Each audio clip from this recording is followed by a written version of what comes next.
Well, good morning, Susan. Mary Page, how are you guys? Susan, how's the newsletter coming?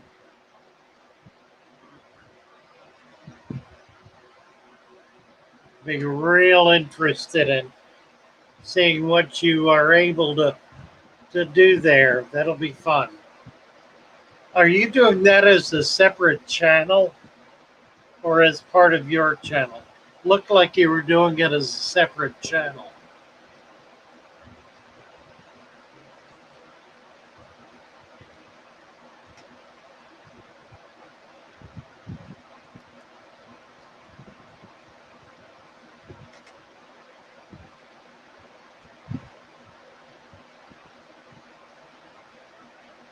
Have you not left the house yet, Mary Page?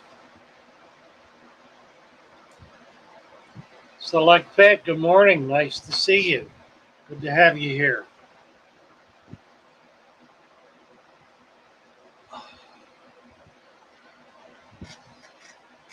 And I'm looking for eye drops this morning, and I don't think I have any.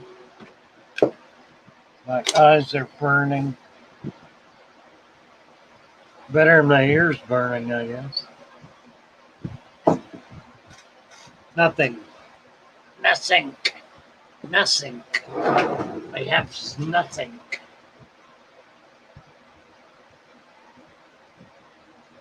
I should buy some. I've been having a lot of eye issues lately. Hi, Paul C. Nice to see you. Fish dreams. Good morning. Oh my goodness. That sounds like work. Select that.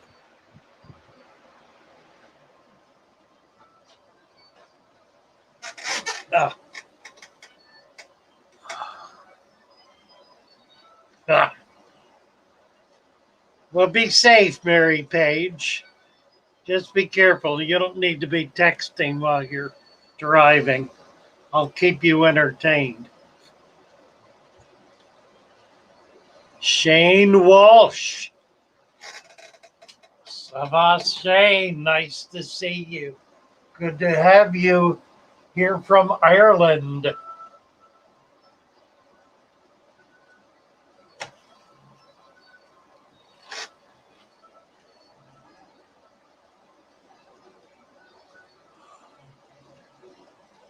Oh, why?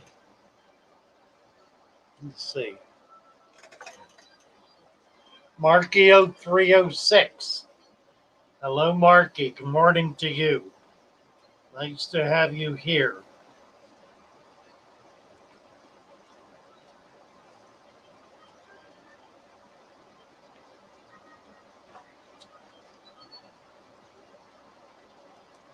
Let's see.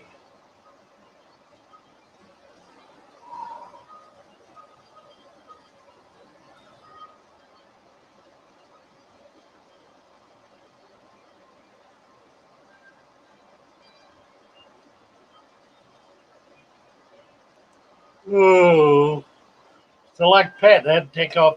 Oh, goodness. Yeah, digging up a water line. Ugh, that's messy work. One Dirty Platty is here. Good morning. Good morning, One Dirty Platty. The hand healed up fine from the catfish select pet. Um, by the time the medication they gave me wore off, the pain in the hand was virtually gone, just a little kind of an echo of it. And by the next morning, there was no pain at all. And it doesn't feel at all sore or sensitive. So I guess I'm okay. A little swollen, but I think that's from all the other surgery and stuff. What hand was it? Oh, it was this hand. Yeah, and it was, where was it? It was on my ring finger, I think. The pain was so severe I couldn't tell which finger it was.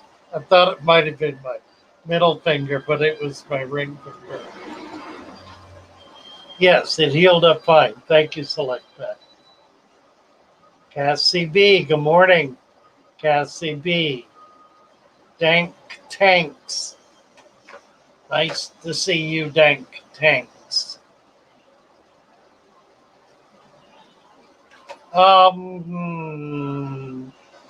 Let's see, the 55. I don't have anything in it yet. I need to put some fish in it. It's fine. It's growing a nice crop of algae. Need to get around and show it. The fish are all doing okay. I don't have any current problems.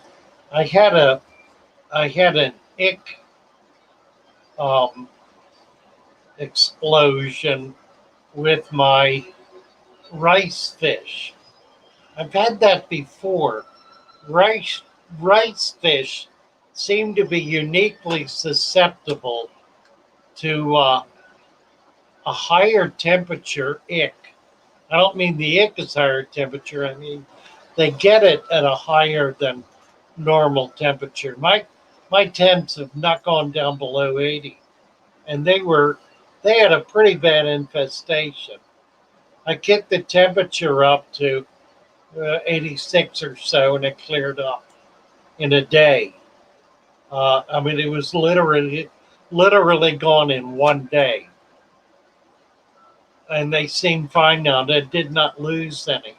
They had a bunch of them had 2 or 3 ick spots on them, and of course they're a small fish, so it really wouldn't take much to drain them of necessary fluids. Susan is saying hello to everybody individually. God bless you, Susan.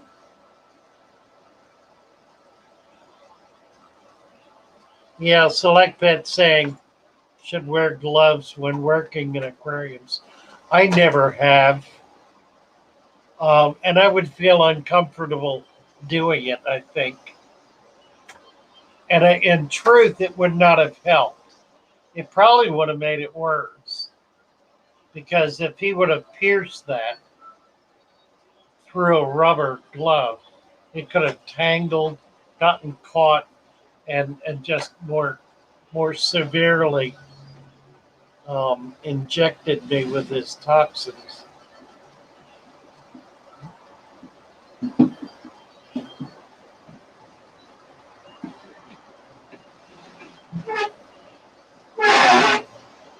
Yeah, Select Pet, that's right. Um, I don't have any fish that cannot survive that.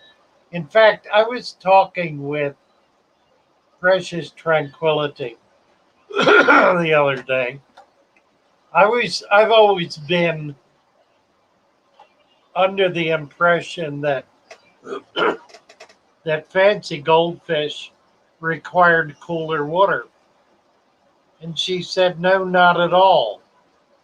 She keeps her fancy goldfish in water that gets up 90 plus degrees, and they do fine. They grow better, they grow faster, and they seem to be healthier. So that kind of knocked my knocked me into a cocktail. Um, I know koi do better. I mean, I've talked with people who have my phone's ringing, who have done so. Oh, there's. Hold on 1 second. Let me get this. Hello. I'm on right now. How are you? Yeah, but I don't have you. I don't have you on speaker. I'll put you on speaker if you want.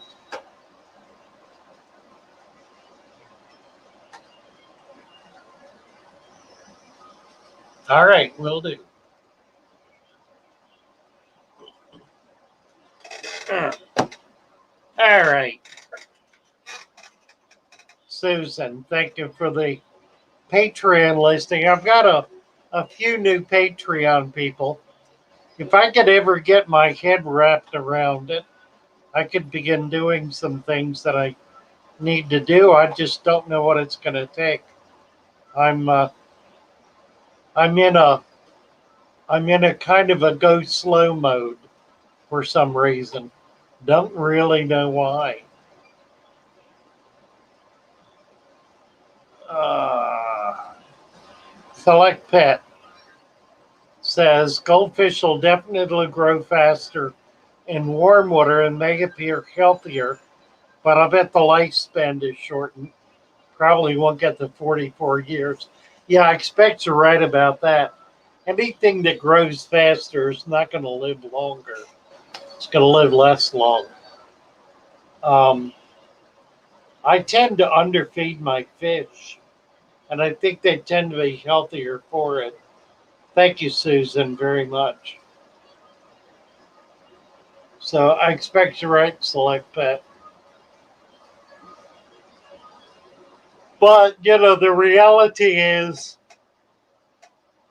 oh, here in our hobby, how many people are looking to keep a fish for 40 years? I don't know any.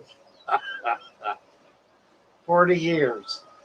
Nobody's in one place for 40 years. Nobody's got one tank set up for 40 years. Or certainly has fish for that long.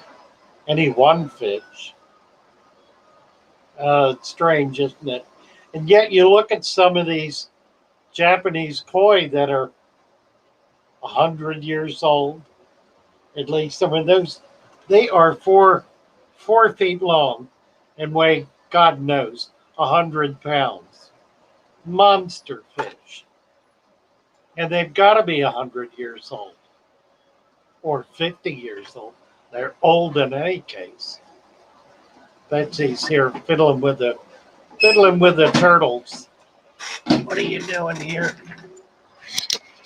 Putting water out. Oh, well, that's interesting. Oh, right. That'll be great. They'll love that. Has that been in there? You Yes. just doing it? Just cleaning it. Yep. Oh, okay. These are ornate wood turtles from South America. Pretty turtles. Ornate wood turtles. Let's see if we're looking at them. Here we're looking at them.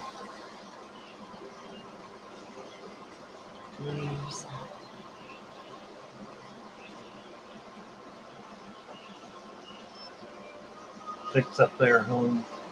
Look at that. Isn't that pretty? Yes.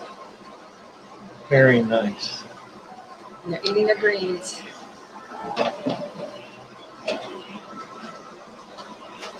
Eating their morning greens.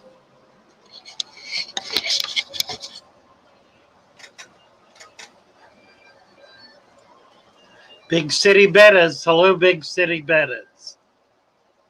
Great to have you with us. How big can they grow, Marky? Koi, Lord knows. The strange thing about fish is that they do not have an aging gene. They don't grow old and die from old age. It's a curious feature of the physiology of fish that they, by virtue of their environment, tend to die of predation. That's the primary cause of the death of fish, particularly when they're small. Illness, sickness, or parasites, infection or parasites, some kind of disease caused by either an explosion of parasites or foul water, bad water, starvation, lack of adequate food, and that's got to be pretty extreme because fish are able to survive by being in virtual stasis. I mean, they can just sort of hang there in the water and not burn a calorie an hour. Well, maybe that's an exaggeration, but they can slow their body down to a virtual dead halt. Um, and the other one, of course, is water quality, which can go to things like temperature, salinity, all of the issues that have to do with the quality of the water, or the more to the point, the condition of the water. So as a result, if the fish can avoid those dangers, those circumstances, it will live indefinitely, which is where lunkers come from. A lunker is simply a fish that has escaped all of the threats to its life and continued to grow and to thrive. The larger a fish gets, the slower it grows, but it will continue to grow so that theoretically a fish could live 100 years, 200 years, who knows how long. There are turtles and other aquatic creatures that we believe do live that long. It's just a matter of the stability of their environment and the ability of that environment to provide for their minimal needs. High rise window cleaner. Hello, hello. Use the at symbol before a name to highlight the name. I didn't understand that. Thank you, Susan. I've seen it over and over and really didn't understand how to do it. So if I type, let me do it here. Ileana C. Any suggestions on how I can treat dropsy? My betta fish, which used to behave like she was having an electric shock during feedings, now shows dropsy. Is feeding peas enough? No, Ileana, feeding peas is not enough. And it's hard to know what's causing the dropsy. It could be that it's impacted with food. I do not recommend feeding any kind of vegetable matter to bettas for that very reason, because they cannot digest it. Bettas have enzymes that in their gut that are capable of nutritioning, of digesting, insects, but not vegetable matter. So any of the prepared foods, which contain nearly all of them vegetable matter, are eaten by the fish and evacuated as undigested. It is it does happen that they can pack up in the bowels and cause the fish to not be able to pass its food, and that is one cause of dropsy. Feeding peas theoretically has the effect of loosening the bowels, but there are other things that do it a little better. Um, a little bit of salt in the water, a little bit of what I'm trying to think of. It's a diuretic. Is that what I want? A Epsom salts. A little bit of Epsom salts can also help. Do not feed anything while the fish has dropsy. Um, there's just not Epsom salts helps. What else helps for dropsy? It, if it's if it's a bacterial infection, and that can also cause dropsy. And it's really impossible to know which it is. For bacterial infection, again, salt helps, and Epsom salts helps. Changing the water, getting things super duper clean is critical. You want to completely change the water out. Now, you want them in hard alkaline water, not soft acid water. The hard alkaline water is going to help them pass whatever they've got a little more easily and will take stress off the fish. But clean is critical. For so long as the fish has dropsy, I don't like to feed because it simply can make it worse. What else can we put in there? If you've got a little sulfa, I use sulfa fairly frequently. Tiny amount. You really don't want much. Bacteria impaction. And the bacteria would be gut bacteria. There are drugs you can feed. If you're going to feed drugs to a fish, you want to get the drug in the food, which means soaking the food in it before feeding. What else? Somebody else said my brain's not real clear. Yeah, Susan, it is hard to cure. You're right. Rohan, did I get your mail? I'm not sure I did. Did you send it to Father Fish at Father Fish or to the Gmail account?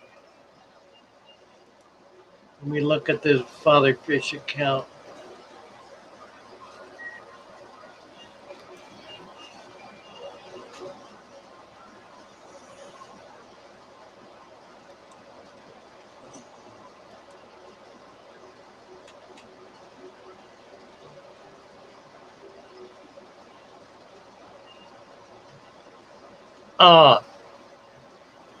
Or Roman Chirac sent me an email.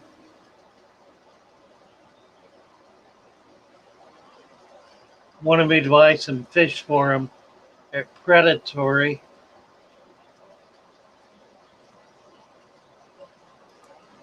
On Wednesday. I'm not sure how that's going to work out.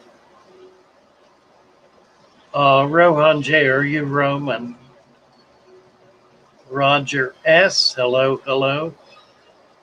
Cassie B, help at South Pacific Aquarium Cop.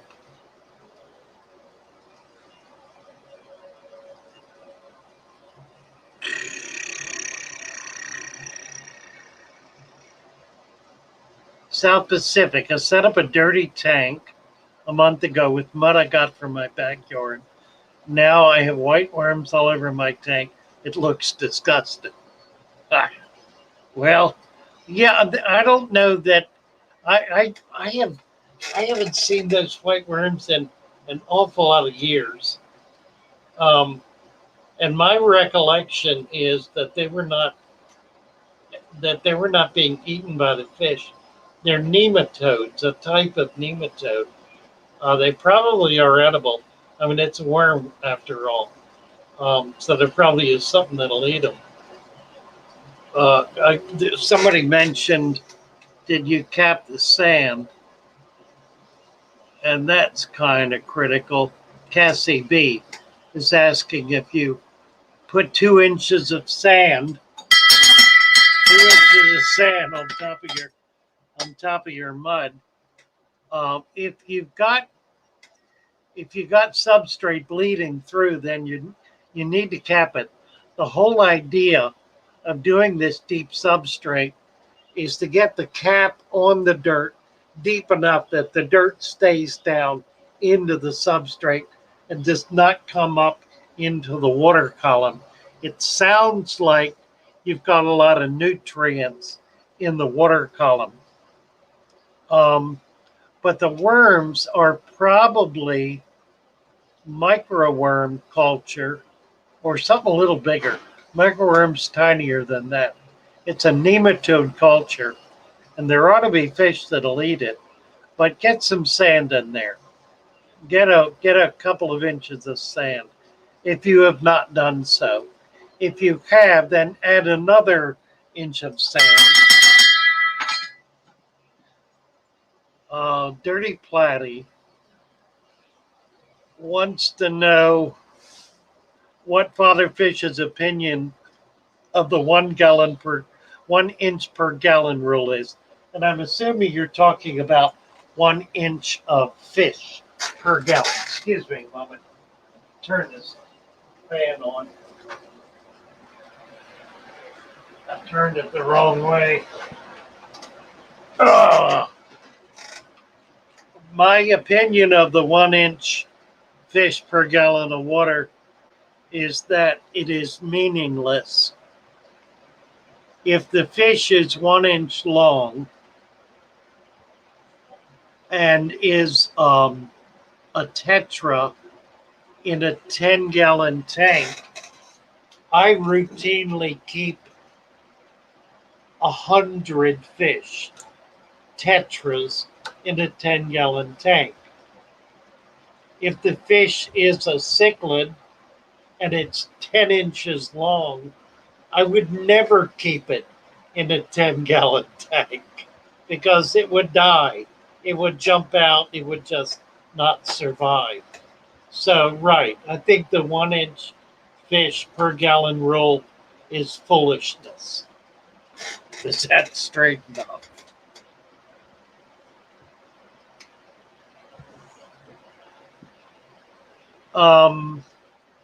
South Pacific, I want to help you with this situation. To give us a little more information, please. Michael Kirby is here. Nice to see you, Michael Kirby. Ileana, I want to make sure I've covered this as best I can. Dropsy, when it gets bad, it's virtually terminal. I have had occasionally a fish come back from it. If I caught it early enough, clean the tank completely, put it in a brand new tank with absolutely new water. Do not feed. Raise the temperature. Get the temperature up if you can to about 85 degrees.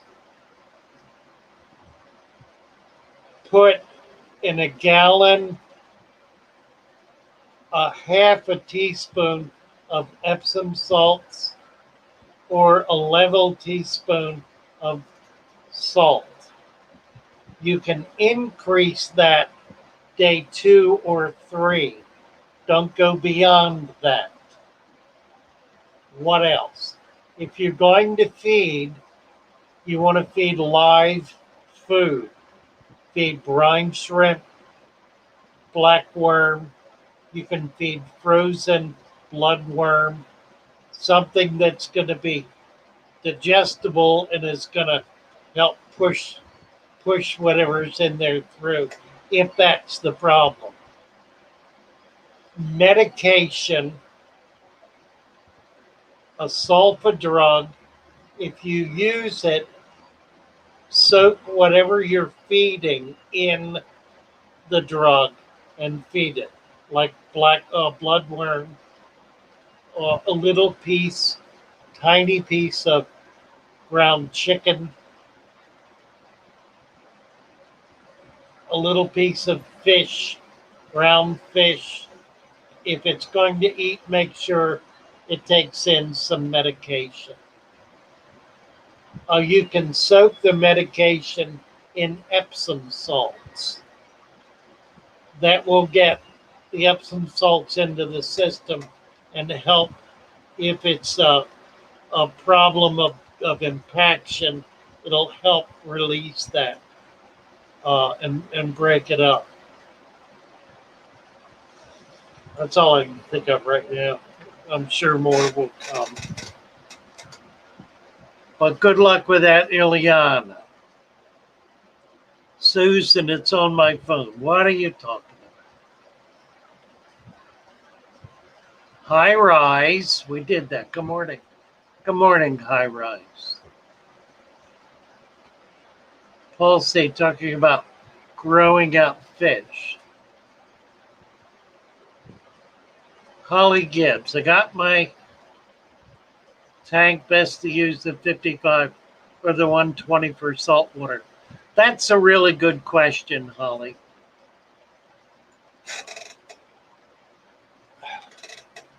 It depends.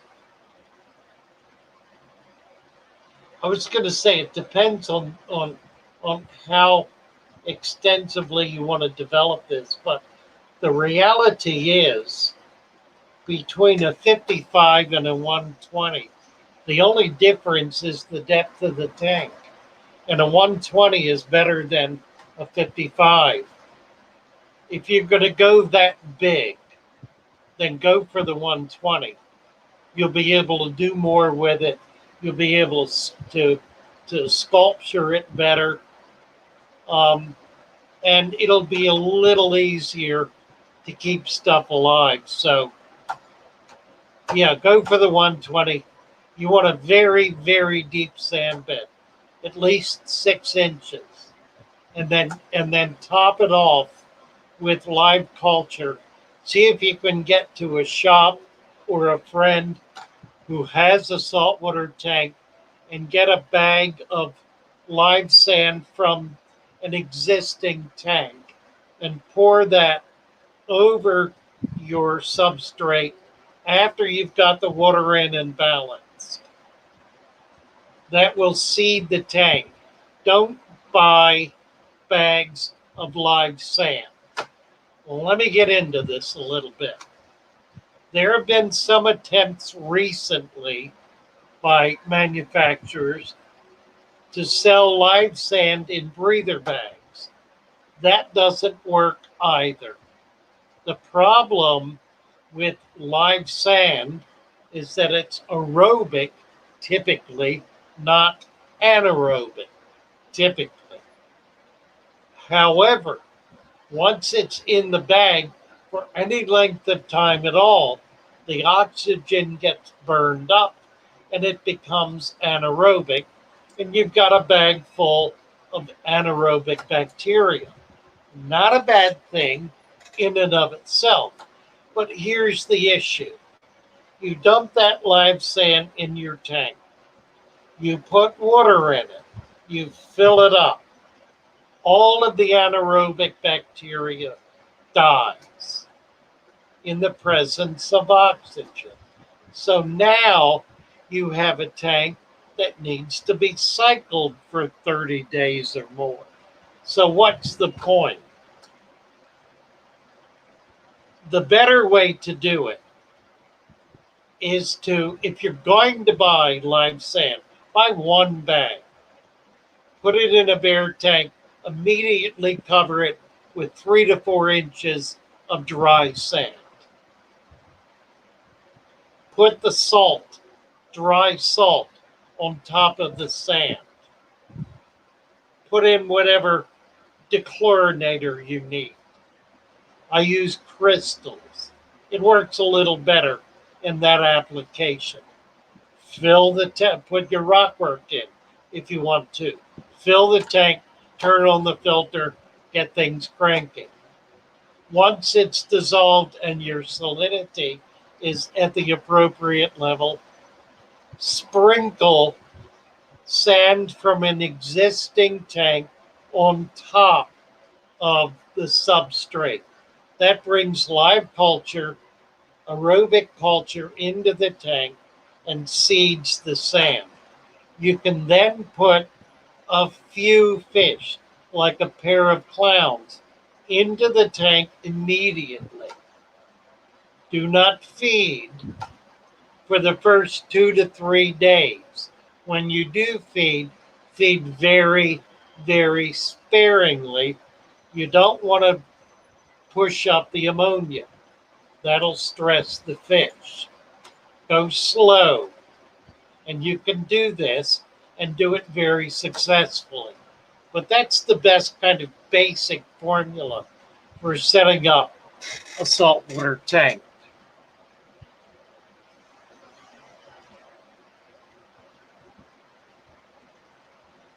Holly is talking about getting her girls in October. I assume she's talking about seahorses, but I don't know. I'm so backed up here. Susan is asking, what are the long-term effects on common goldfish raised in a 45-gallon aquarium besides stunted growth? They're not necessarily going to be stunted until they reach a pretty good size. And the stunting occurs more as a function of uh, very heavy dissolved solids in the water. In other words, very hard water. That would occur at plus 6 inches, 8, 9, 10 inches. When the fish start getting really big, then it becomes important to either do routine water changes, particularly if you're feeding at all heavily, or get them into something bigger. But up until at least 6 inches, goldfish will be fine in a 40-gallon tank. It is important to do a deep sand bed, a deep, and you can do a dirted tank with them, except that they love to eat plants, so there's kind of little point in it. A deep sand bed, at least 4 inches. They'll eat at the top of it, but they're not going to really stir it up. Um, Keep track of, I was going to say, keep track of your hardness, but a better rule with goldfish is to simply do, once they get a little size on them, just do routine water changes, 25% or so every couple of weeks will be adequate. Once a month would be adequate. You don't have to go crazy with it, but try to do that. And then once they get up to 7, 8 inches, you really need to consider moving them into a pond or a larger tank. Pygmy seahorses. I think I still have a few. Bye, Betsy. Thank you. I do still have a few, I believe. Select pet.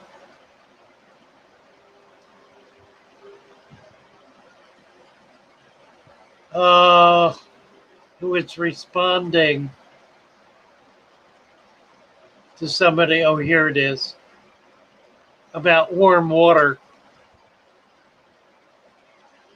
Feel sorry for the guy that lost his goldfish after 44 years. Yeah, I guess that'd be like losing a child.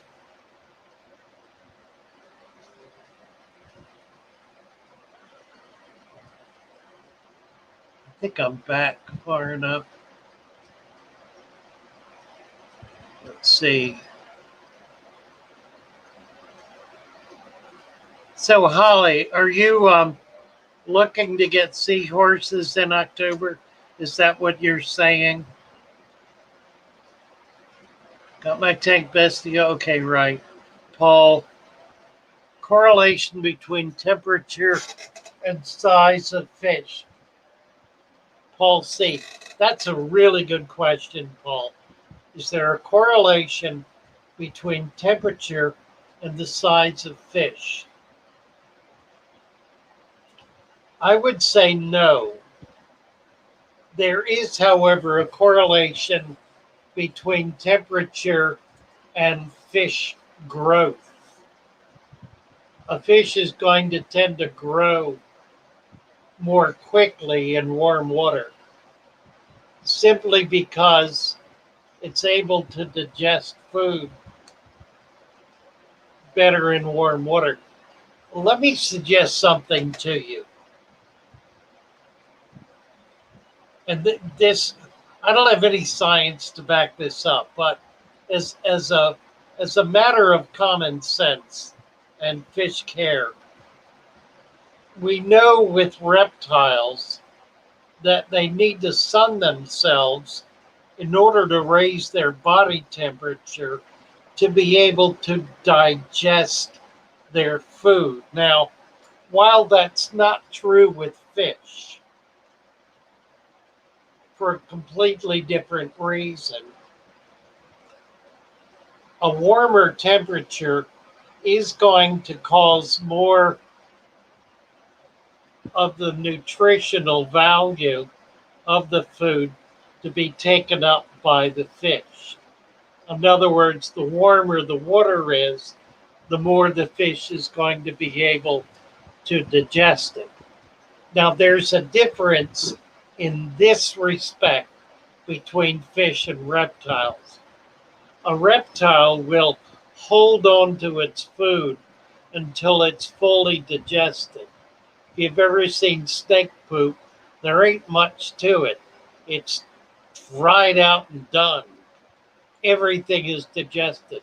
It has no nutritional value at all. With a fish poops out whatever it eats in about 2 hours. And if it's in pretty cold water, it probably is not digesting very much of that at all. In 2 hours, how could it? In warmer water, more of it'll get broken down. So clearly a fish in warm water is going to grow more quickly than a fish in cold water because it'll be able to digest its food better and assimilate more of that nutrition. Good question, Paul C. For grow out, you definitely want warm water. High rise window cleaner, good morning.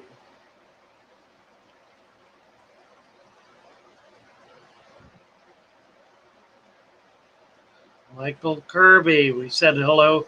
Hello again. Susan, it's on my phone. I guess she and Mary Beth are running around town today, maybe. I know Mary Beth is. South Pacific, give us some more information about your tank. I really want to get you past looking disgusting.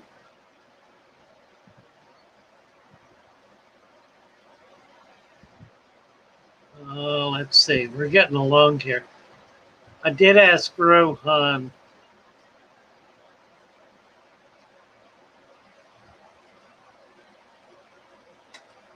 I'm missing Rohan's conversation.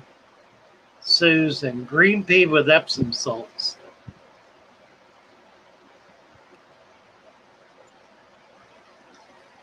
And I just dropped down half a mile.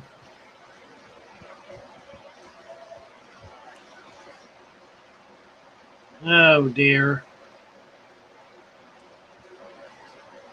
It's amazing how far this thing drops down. Aquarium cop to pay for my burgers and the Boga collection. Aquarium cop, God bless you. Thank you so much. That is wonderful. and that will pay for the burgers. In fact, that will help with the trip to predatory fins. So thank you so very, very much. And we need to post that. Let me get over here and find it and post it. I have to do it in the duck. There we are. Daniken. Hi, Daniken. Where are you? Tell us what's going on. Cassie B is saying to Marky, watch Ryo Watanabe. I'm so far behind. I don't know if I'm going to get caught up. Where can I do this? Let's do it. Lord. Mary Page, good Lord, just sent me 25 bucks. You guys, this is the Lord at work. I had a day yesterday with no sales. I mean, literally no sales, not one sale all day. And I haven't got my rent paid. Let's see. There's Mary Page. Put it toward your trip. God bless you, Mary Page. And I know that is a sacrificial gift from you. And I do deeply appreciate it. Thank you so very much. Okay, I got back to Cassie B saying to South Pacific, did you cap with 2 inches of sand? And Susan's comment about green pea with Epsom salts. So I'm back to where I was. Let me see if I can move forward now. Ileana is going to try more water changes and both salts. Ileana, I want you to completely change the fish. Put it in brand new water. Brand new water. And then do not feed for a couple of days. Bateson. Hi, Bateson. And Ileana is saying, this is an expensive betta. I don't want to lose it. I got you. Put it in new water. Now make sure there's no chlorine in the water. Make sure it's not soft acid water. Put it in hard alkaline water, drinking water. If you can buy drinking water from the supermarket, look on the label. It'll say drinking water contains minerals. That's what you want to keep your bettas in. And you can put them in that straight. And then do some regular water changes. Let's make sure his conditions are as pristine as you can get them. South Pacific, you have 4 inches of sand. Well, mercy, Matilda. You're going to have to do water changes, I guess. If you got 4 inches of sand on top of your mud and you're getting worms, you probably are overfeeding. So no food. Do a 25% water change and do not put any food. You might even try to siphon off the bottom if you've got debris on the bottom. Try to get it cleaned up as best you can. Do not put any medication in. Do not put anything in to kill the worms. Don't do anything like that because it'll just make matters worse. At this point, do a 25% water change. Do not put any food in that tank for at least a week. Swirl your net around if need be. Use the siphon around the bottom. Get it clean. Get the surface. Don't dig down into that sand. Don't stir it up. Don't disturb the sand bed. Simply siphon on the surface of it. Try to get that as clean as you can. And then let it sit. What kind of fish do you have in there? Tell us about your fish. Susan says, hi, Roger S. Hello, Roger S. Bateson, I think I said hello. Hello again. Thank you, Mary Page. Michael Kirby, Paul C. is telling us to hit the like button. Cassie B wants to know how big the worms are. South Pacific. They are harmless. Yeah, that's exactly right, Cassie B. They show up when there's an excess of food. So that's likely the issue. They're not going to hurt anything.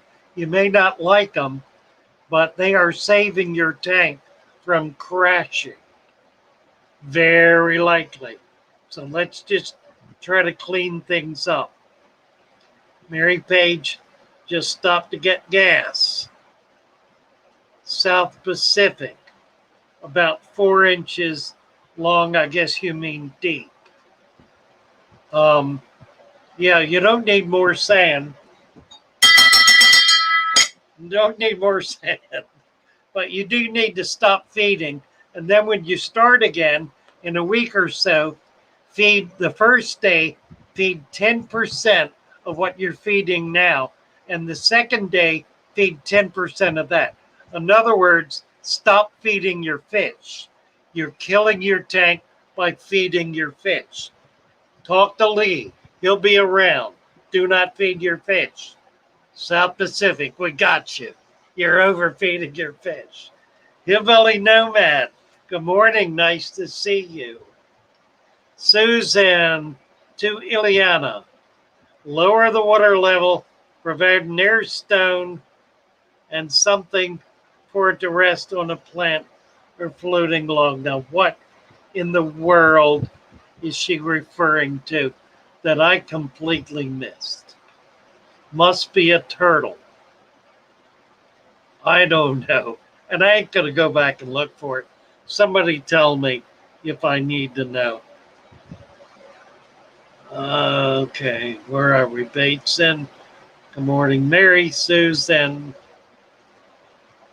WB at Mary Page. Good morning, Father Fitch from Bill Witt. Hi, Bill. Michael, have a blessed day. Mary Page. Yes, indeed. Yum Yum Pie is here.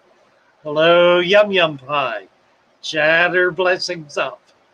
I love it. Yum Yum Pie is another Brit. South Pacific. I capped the mud with 4 inches of sand. That's good, South Pacific. We believe you're overfeeding. Talk to us about that. Good morning, Lisa. Nice to see you, Lisa. Good to have you with us.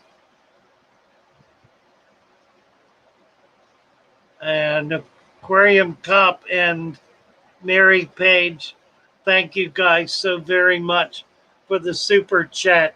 You have made my month in one stream.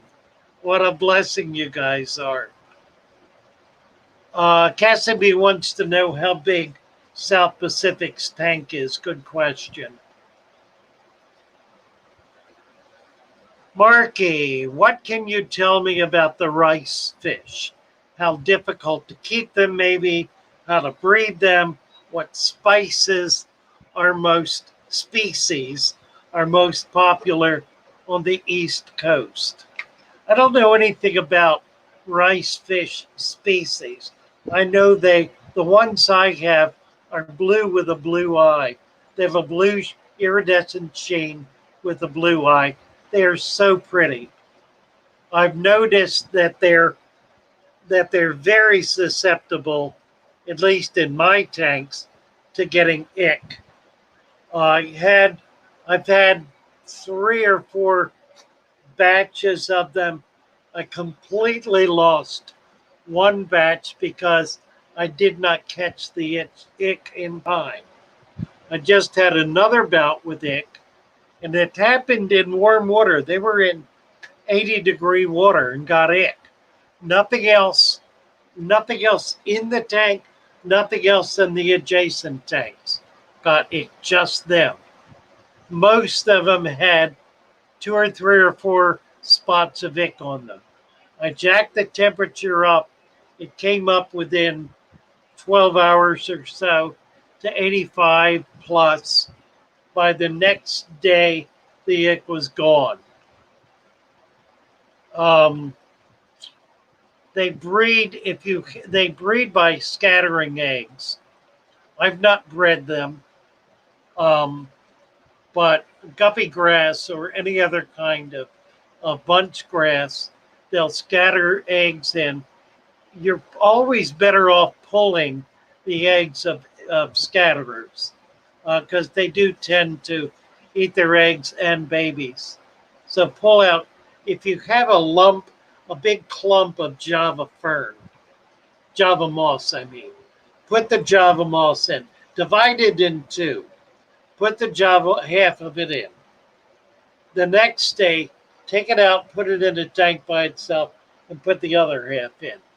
Most of these guys, the eggs will hatch if you keep it warm enough in 24 hours. So you can be switching it off like that and be benefiting from their continuing spawning. Play with it and see how it works. I've not spawned them. I've spawned fish very similar to them, and that's how I did it. South Pacific, it's a 10-gallon tank, and he's cycling it. So you're not overfeeding. That ain't the issue. We was wrong about that. That's a pretty deep sand bed for a 10-gallon tank. That's like 5 inches in a 10-inch tank. And you got worms. I don't know. That is peculiar. You do not need to cycle your tank for 40 days. I would put some fish in it right now. Guppies, some little tetras, something, almost anything, and not a lot, just a few. And let them go after those worms. They're probably going to eat the worms up.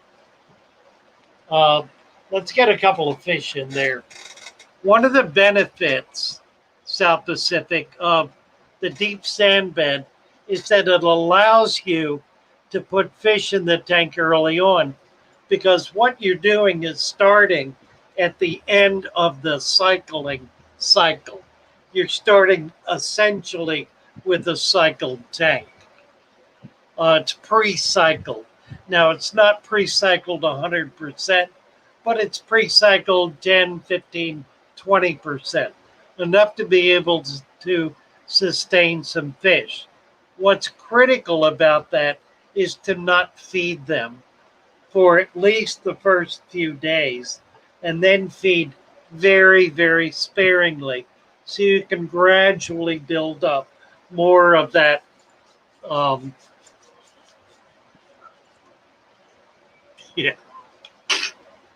more of the beneficial bacteria.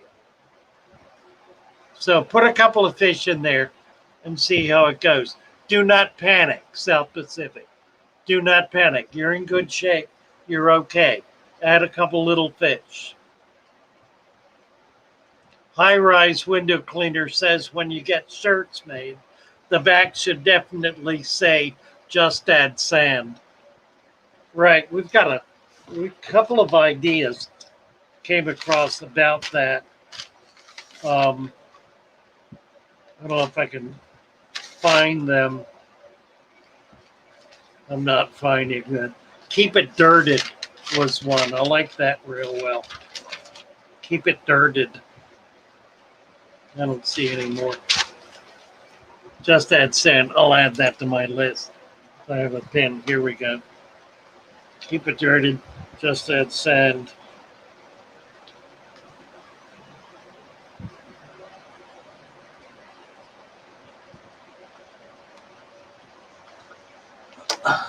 Cassie B.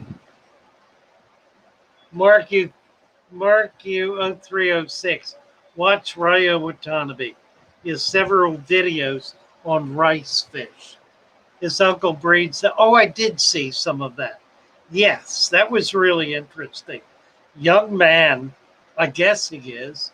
He looks young with lots and lots and lots of potted pools, outdoor small ones. Just really impressive setup. Japanese looks to be, speaks excellent English, and pretty impressive. Ileana, good luck with that. Hang in there and keep it going. Let's see, we're going to do another thank you to Aquarium Cop for his remarkable generosity. Do appreciate that so much. Danican, did we get a comment from Danican? Let's see. So that's where I am. I'm all the way back there, which means I will never catch up. Terry McDonald, I've had green water for a month in my guppy tank. 100% water change doesn't work. Ideas. Um, yeah, what I would suggest, Terry, is that you sit down, lean back, and praise the Lord that you have a healthy tank. Green water is never a problem. Never. It is perhaps unsightly, makes it difficult to see the fish, but it is a very healthy condition. There are ways to reduce it. There are also things that love to eat it, like Daphne love to eat it. You can get a Daphne culture and put it in there. You could keep that culture going indefinitely if you keep it outside. Green water can be very hard for those of us who like it and need it to manage to come up with. The solution is really quite simple to overcoming it, and that is to add plants. Add a lot of plants. Load it chock a block with anacris, kabamba, guppy grass, any kind of bunch plant, Java moss, those kinds of plants. Something that's kind of expansive, that takes up a lot of surface space, uh, water water space, and that's going to grow easily. You obviously have a very healthy tank, loaded up with the kind of grass, the kind of green growing things you want, and it'll make you very happy. So don't sweat it. Don't get upset. Don't be worried. Don't try to kill it. Do more. Just do differently. Put the kind of plants in it that you really like and adore, and it will glut with them. Good luck with that, Terry McDonald. Holly Gibbs, thank you. The 120, is that I have it already? Can get the salty sand from my LPS local fish store tank. That's very nice. Yeah, absolutely. That'll be perfect. You only need a little bit of live culture, just enough to sprinkle on the top. For a 120, if you get a quart, that will be a lot. A quart of live sand from an existing tank, and have them just take it off the surface. You don't need to go deep down. Just kind of skim the surface, bring that home, and put it in the tank, spreading it around. Susan, Terry McDonald, less light and less food. I fasted my 10-gallon for a week, cut the lights back, and it cleared. But continue weekly 10% water changes. That works too. Absolutely. I just happen to love green water. Ah.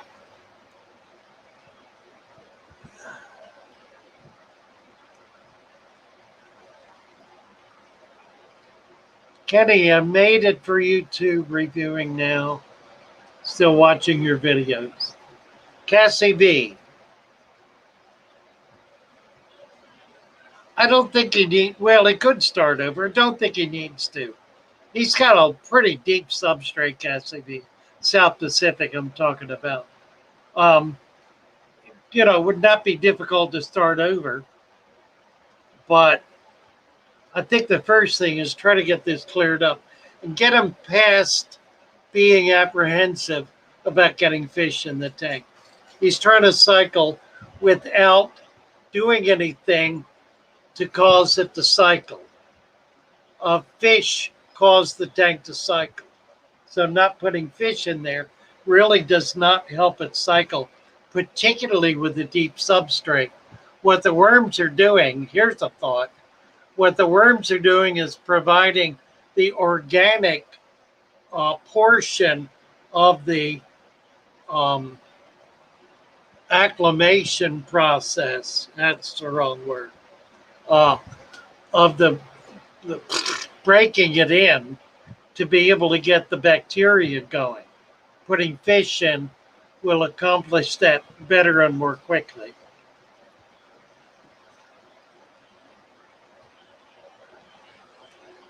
Danny Ken. What in the world am I missing? Danny Ken was at 39.63 this morning.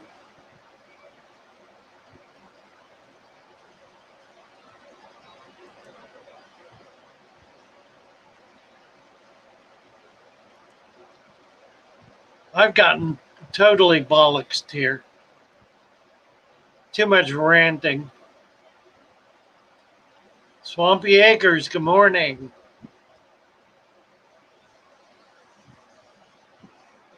Hi, Sean OTD. Daniken, Holly. Holly was referring to Lillian Grace. 2 yellow-bellied sliders, but definitely looking forward to seahorses. Swampy Acres, what's the best sand or cheap sand I can use to cap my tanks? I use swimming pool filter sand that I get from, actually I get it from a pool supply house.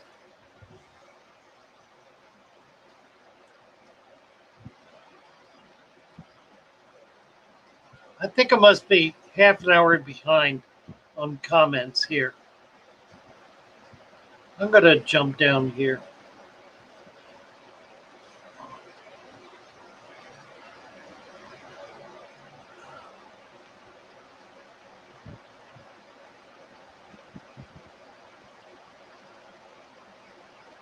Wow.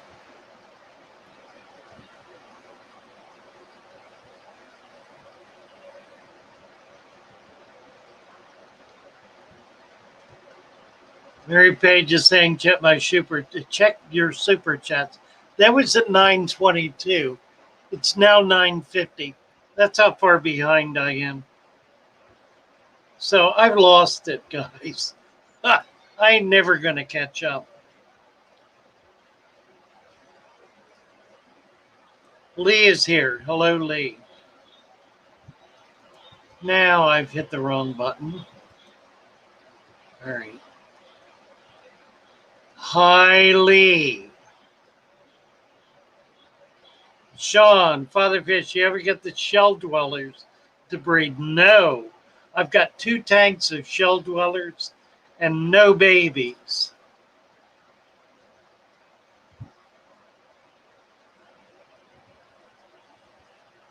Lee just sent a $20 a 20-pound super sticker. Thank you so much, Lee. You guys are knocking it dead this morning. Goodness sakes. I'm going to have enough money to buy something at Predatory Fish. This is wonderful. Thank you all so very much. Thank you, Lee. Waiting with bated breath for Sir Father Fish and his trip. Yeah, Me too. I just hope everything goes well. Psychedelic hippocampus is driving and lurking.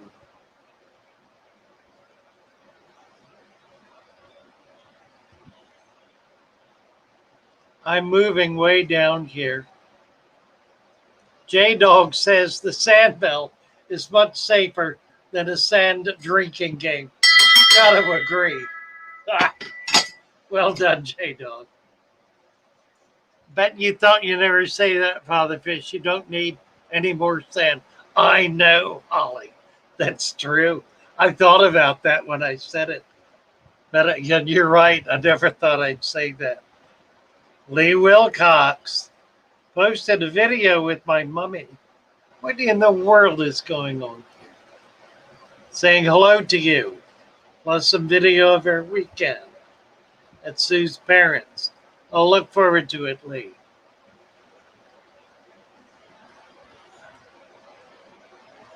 Swampy just got a letter from Danny Ken.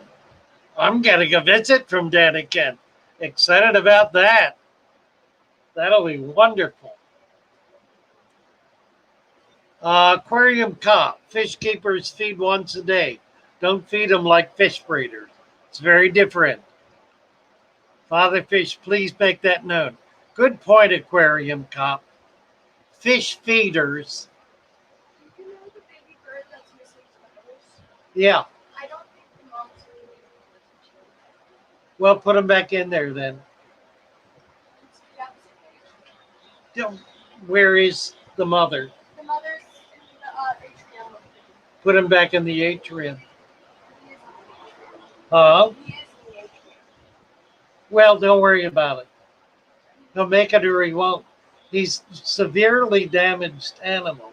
He's not likely to survive. Okay? And if the mother's not feeding him, that means he's eating. Because if he were hungry, he would be crying and she would not be able to resist. Okay, so if she's not feeding him, it's because he's not hungry. Okay, so don't worry about it. Get some tanks clean. Ignore the birds for a while. Clean some tanks. Okay. Oh, my little girl. Aquarium cop. Yeah, this feeding once a day thing. This is important. You're absolutely right, aquarium cop. Generally speaking, particularly with baby fish, fish breeders will feed numerous times throughout the day. With baby almost anything. Baby discus, for example.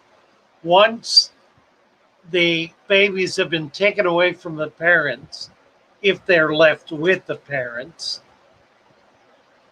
where they're eating continuously the slime coat on the parents. Very often they'll be hatched out not with the parents. They're fed 3, 4, 5, 6 times a day. Very small amounts of food, very frequently. They also have their water changed. They're either in an open system that has new water constantly flowing into the tank, or their water is changed at a minimum once a day. So you really can't get away with doing that in a tank. Susan is calling me. All right, Susan. I got you, babe. What's going on? What's happening here? Turn camera on.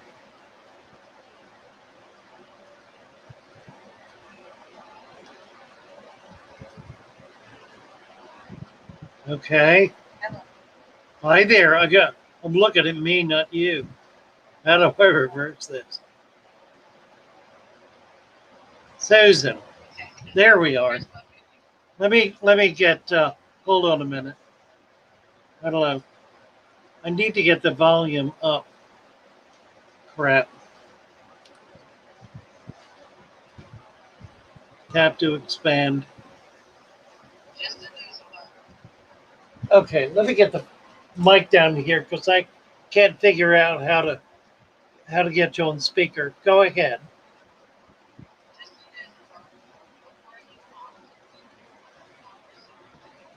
Oh my God. Oh my God. All right. I need oh I see it. I just saw it at the top. My God. Thank you, Susan. God bless you.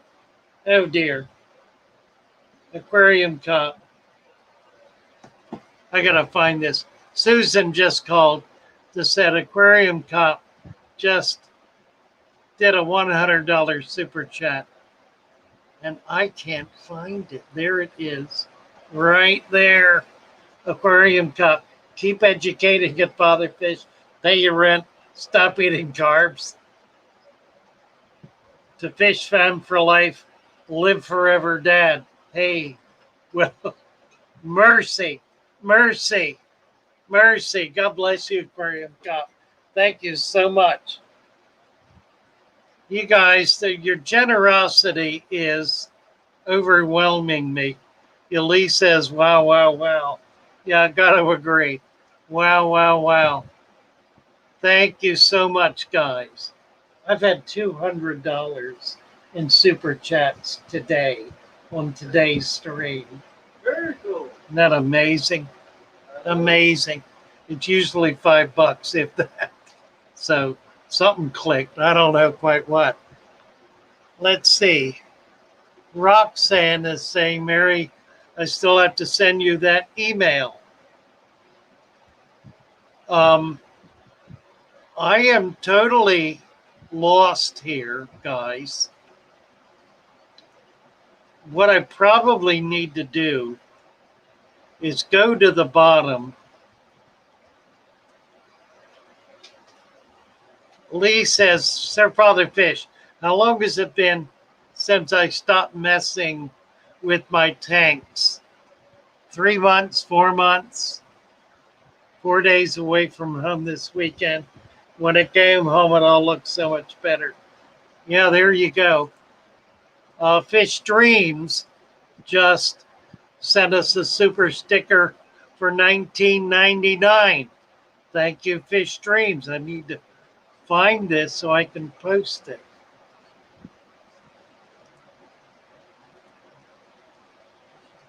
Graham Cop. Graham Cop, you're knocking my socks off here, guys.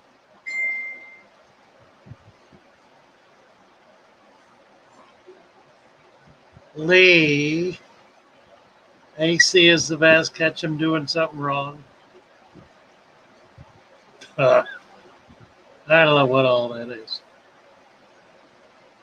Lee says, we love you, Father Fish. Love each other too. So lovely. Lovely indeed. Susan has to go. Okay, I need to find. There it is, right there. Okay.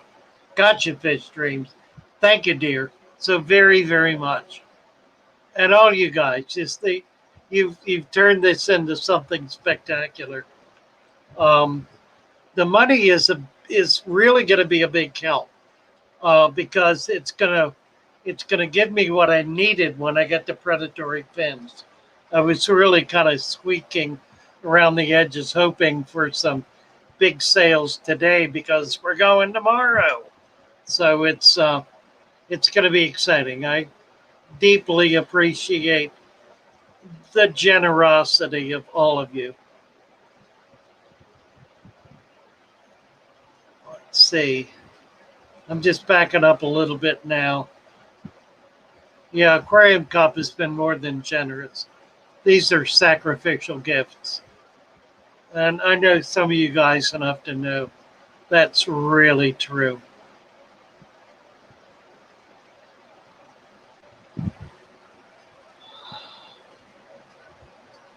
Right. Later, Yuri is not driving whilst on the phone. Correct. Ha! Scott Becker.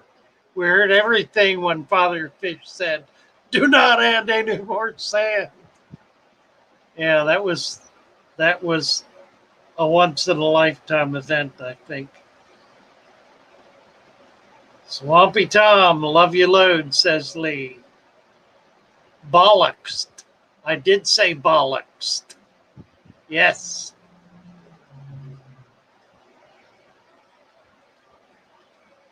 Shauna's getting breakfast.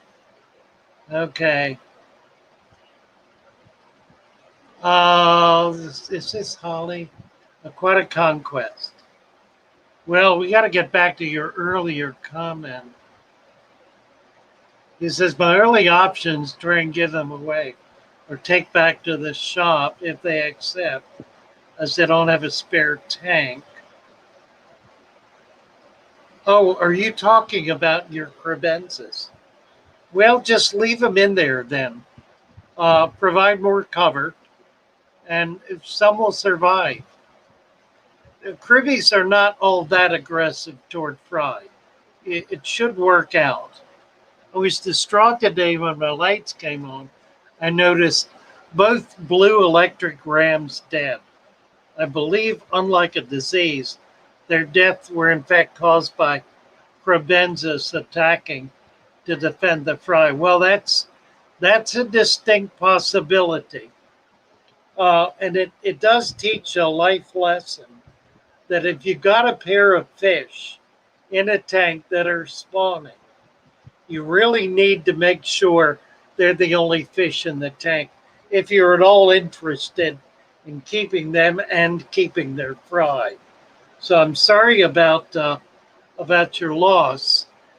It's terrible to lose blue rams. The blue electric rams are a pricey little fish. But do keep that in mind that breeding fish are going to be aggressive, and they're going to be trying real hard to push everything else away.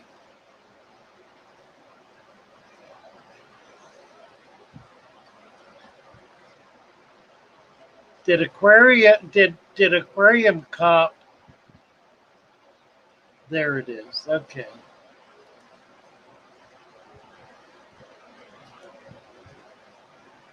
Aquarium cowboy, howdy. Aquatic Conquest. I'm real interested in your building, Aquatic Conquest. Very interested to know how you're doing with it and how it's coming along. I'd be delighted to help you work on your water exchange system. We've got a unique one here that's uniquely effective. Zimrian saying he needs to wake up earlier. Susan's got her community post out. We all need to go take a look at that. Post the link for that, Susan, if you're still here, or Sean, maybe you could do that. Someone post the link. Let's see, Sean, I'm gonna.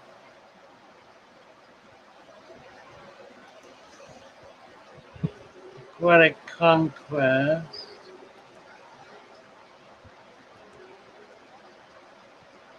I'm going back.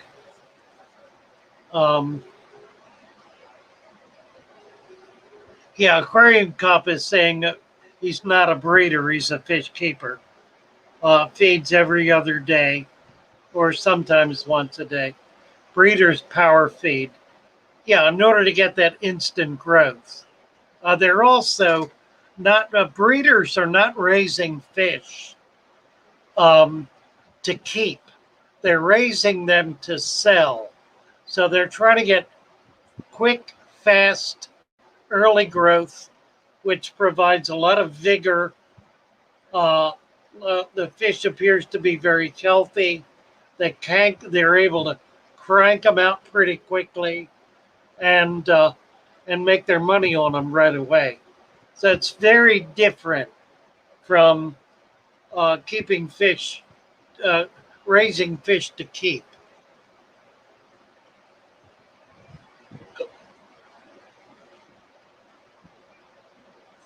Mary Page is stopping at stoplights and posting. Oh dear, be careful, dear. Please be careful. Lee says rice with fish and chili with smoked paprika, but only with whitefish. Crushed pepper with mackerel. I've got it on the list, Lee. Thank you so much. But I'm not going to put it in the tank. Lumpy Dog listening from work. No chat from me. Good to have you with us, Lumpy Dog. All right, we're kind of running out here. I just want to thank you all for hanging in there. Our super chat guys, super stickers, for your extraordinary generosity. You've made the trip tomorrow. That's a big deal for me. I deeply appreciate it. Here's Roxanne. Roxanne just donated 20 super chat. Je t'aime, Pierre Poisson. I love you, Father Fish. I love you too, Roxanne. God bless you guys. Thank you so much, Roxanne. And thank you all for hanging in there with me. It's been a good stream. Got on a few rants, wasn't too bad off track. Lost track of the stream totally. Um, ah, but I am deeply appreciative. And I hope you all had a good time. And I will see you. We're going to be here. I don't know what I'm going to do in the morning. I need to try to get out of here early, so I might not be able to stream on the road. We'll see how Frank is, or if I have Jeff as a driver. If so, we can do a driving stream for a little while, and then kind of make the day go from there. We'll see how it works out. I think I'm going back. Susan, we love you, Father Fish. Love you too, Susan. You were a servant. All right. Okay, I'm going now. God bless you all. See you in the morning. Je t'aime. Je t'aime. Au revoir.